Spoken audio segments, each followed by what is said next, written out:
Hi hello welcome to Istra studies. இன்றைக்கி நம்ம என்ன பார்க்க போகிறோம் அப்படின்னா பாக்கி பண்ணலாம் ஸ்டடி பிளான் தான் பார்க்க போகிறோம். இன்றைக்கி வந்து சாட்டர்டே வந்து நீங்கள் என்ன செய்றீங்கன்னா மார்னிங்லேருந்து ஈவினிங்குள்ளே ஸ்கூலில் கொடுத்த எல்லா ஹோம்ஒர்க்குமே முடிச்சிருங்க. அப்புறம் 6:30லேருந்து 7க்குள்ளே இங்கிலீஷில் மெமரி போயமும் அப்புறம் புக்கு இன்சைடில் 10 கொஷின்ஸ் இருக்குது. அதில் ஃபஸ்ட்டு 5 இல்லை 10 படிக்க முடிஞ்சவங்க படிச்சிருங்க.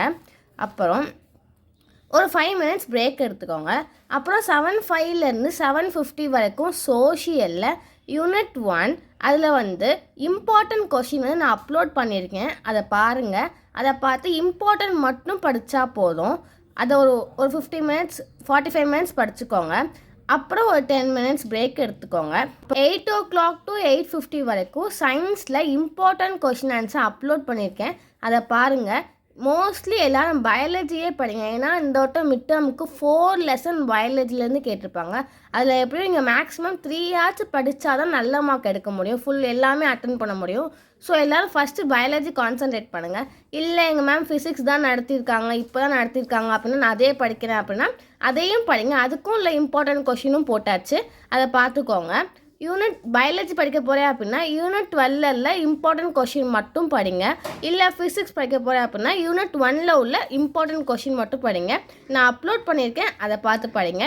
இது வந்து நம்மளோட நியூ சேனல், ஸோ எல்லோரும் சப்ஸ்கிரைப் பண்ணி சப்போர்ட் பண்ணுங்கள். இது நிறையா வீடியோஸ் வந்து உங்களுக்காக நான் போடுறேன். ஃபுல் அண்ட் ஃபுல் 10th தான். எல்லாருமே ஃபுல் மார்க் எடுக்கணும், நிறைய மார்க் எடுக்கணும், எல்லாருமே நிறைய மார்க் எடுக்க வைப்பேன் இன்ஷா அல்லாஹ். ஸோ எல்லோரும் 450 அபோவ் இந்த இயர் எல்லாருமே நீங்கள் எடுப்பீங்க. ஸோ அதில் எல்லாருமே ஃபாலோ பண்ணி எல்லோரும் சப்ஸ்கிரைப் பண்ணிக்கோங்க, ஓகேவா? 8:50லேருந்து 9 வரைக்கும் பிரேக் எடுத்துக்கோங்க. அப்புறம் 9 to 10 இதுதான் மெயினான பாட்டு. இப்போ நீங்கள் இவ்வளோ படிச்சிருப்பீங்க, மார்னிங் மேம் கொடுத்த ஹோம்ஒர்க்லாம் படிச்சிருப்பீங்க. அப்போது அதெல்லாம் இப்போ புதுசாக படிச்சிருக்கனால கொஞ்சம் தான் நமக்கு ஞாபகம் இருக்கும், மறந்துடலாம். அப்புறம் நீங்கள் ரிவைஸ் பண்ணணும், கண்டிப்பான முறையில் ரிவைஸ் பண்ணணும்.